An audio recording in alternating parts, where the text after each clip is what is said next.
We all need to share documents, and what I want to show today is how OneDrive really is all you need.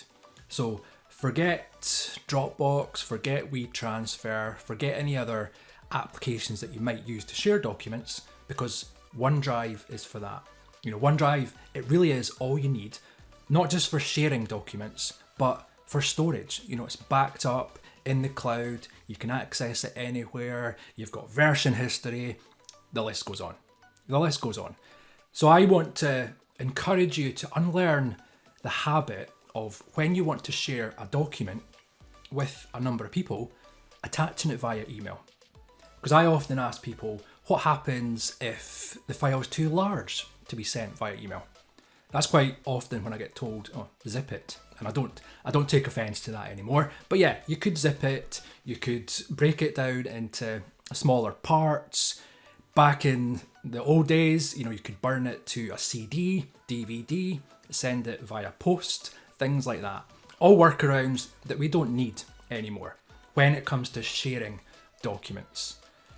So yeah, I want to encourage you to unlearn the habit of when you want to share something, don't do it via email, do it from OneDrive, because everybody's accessing the same file for one, which means multiple people can edit it at the same time. You've got the real-time co-authoring ability.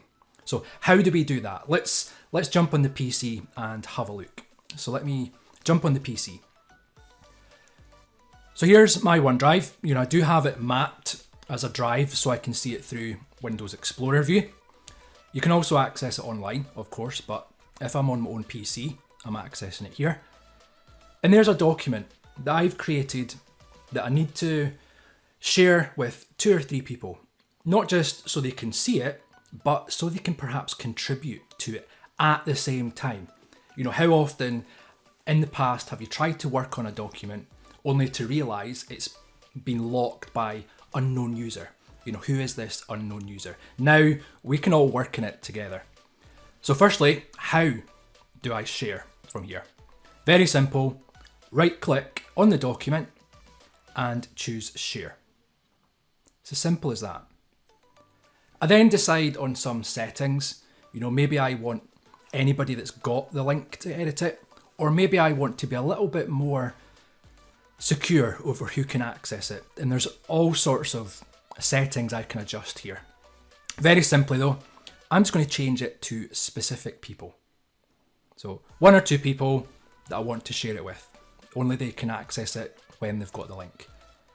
Here, I can decide if I do want them to edit it with me or if it's purely just review.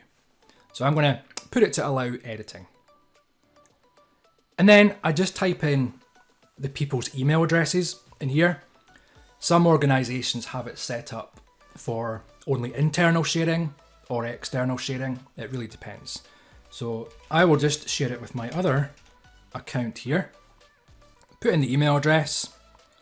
Sometimes it's advisable to put in a little message because the way the recipient gets access to this, they get an email notification with the link and it's very generic. So sometimes a little message just to personalize it.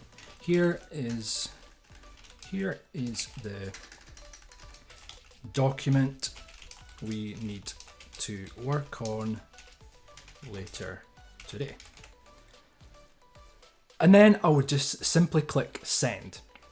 A notification will be sent as soon as that person's accessed the link. So I know as soon as they open the link to the document as well. So that's good for checking to see if they've read it, making sure it's been set up correctly. So I would just click send.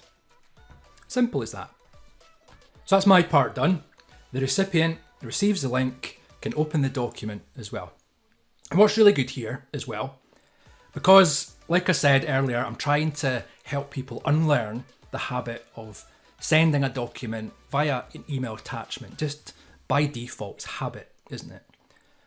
But even if we still go to Outlook, and if I opened up a new message, and if I was trying to attach a file, there's the same file there, as long as it's saved on my OneDrive, if I attach it via email, it gives me options.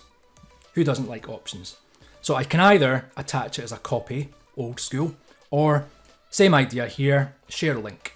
And it's just a different way of achieving the same thing. Okay, I can customize it from here. So either or, Outlook, as well as myself trying to encourage you to stop sending attachments via email, so is Outlook. So we've got that. Then what would happen is the recipient would open the document, and I've got the document here. So here it is. I could be working on my part. I'm just editing a newsletter here, perhaps. Going back to the real-time co-authoring. If the other person or people opened the document at the same time, I would be able to see the fact that they're in the document. And I'm going to just try and get the other account to open that just now as well, just so you can see it. So watch up on the top right-hand corner of the screen. It's very odd the first time you see it, somebody else working in the same document with you at the same time, but it's such a great feature for collaboration side of it. Okay, so let me do this over here. So up in the corner, you'll be able to see as soon as the other person opens the document. I can freely edit it, of course, and so can anybody else. And that gets around sending it via email. If I sent it to 5 people have separate copies, all making independent changes. So another reason for sharing the link, because we're all accessing the same document. So now over here, you can see that the other account is in the document as well. If I make changes here, it's not a case of fighting over who can edit what. It locks it by paragraph. So I can make my changes over here. If I was to delete that was me doing that. From the other account, if they decided to delete this first paragraph over here, I see it happening right before my eyes. Okay, so I see that they've just deleted the first paragraph there. There might be a bit of a delay in when it updates, but it's real time pretty much. So you can work on the document with as many other people as you need to. Okay, so you can see on the other document there, if I just type hello,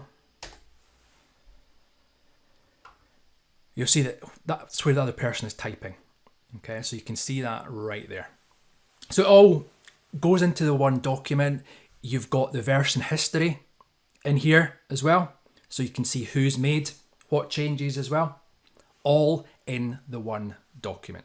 So yeah, OneDrive really is all that you need for storage, for sharing, for version history, for so many benefits to using OneDrive. So if you're not already using it and you do have Microsoft 365, begin using it. You can access it from any browser, and like I've got here, you can have it mapped as a drive as well. Okay, so you can do it, make the switch, make the change, and in no time you'll really be seeing the benefits of OneDrive.